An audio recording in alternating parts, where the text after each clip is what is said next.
video we will study agriculture sector. During the pre-British period, the condition of Indian agriculture was not satisfactory. Indian economy British rule के दौरान बहुत ही rural और agriculture थी। उस समय 85% Indians गांव में रहते थे और खेती बाड़ी से अपना रोजगार चलाते थे।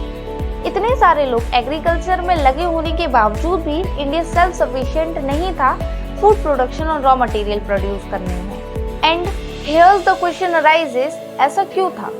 Main reasons for stagnation in agriculture sectors are first, land settlement system. The most important reason for stagnation in agriculture sector was the introduction of zamindari system by colonial government. Now, let's study zamindari system. zamindari system के 3 components थे: British government, zamindars, cultivators and peasants. zamindars, cultivator और British government के बीच में एक intermediary की तरह काम करते थे. कल्टिवेटर्स को जो भी प्रॉफिट होता था एग्रीकल्चर से वो जमींदार्स कलेक्ट कर लेते थे, which was called लगान. कॉलोनियल गवर्नमेंट ने जमींदार्स को ओनर बना दिया था, जिससे कल्टीवेटर्स और पीजेंट सिर्फ टेनेंट बन के रह गए थे. जमींदार्स जो लगान कलेक्ट करते थे उसे ब्रिटिश गवर्नमेंट के पास एक फिक्स डेट पर डिपॉजिट कराना होता था. अगर वो ऐसा नहीं कर पाते तो उनसे जमीन छीन ली जाती थी. जमींदार और कॉलोनियल गवर्नमेंट को कल्टीवेटर्स की इकोनॉमिक कंडीशन से कोई लेना देना नहीं था और ना ही वो उनकी कंडीशन को सुधारने के लिए कुछ करते थे. Now second reason, commercialization of agriculture.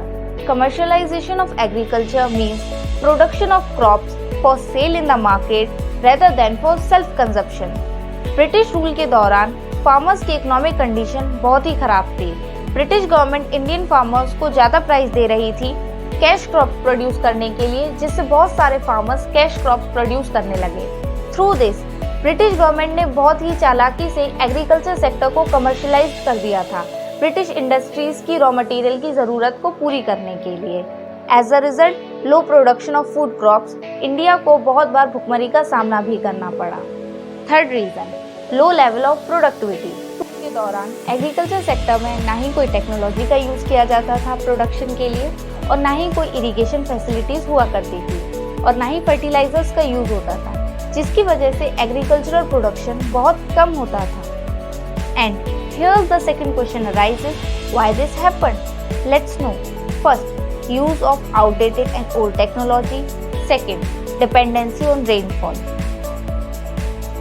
Now, the last fourth reason, scarcity of investment. India's agriculture was facing scarcity of investment in terracing, flood control and drainage. Thank you for watching the video. Do like, share and subscribe.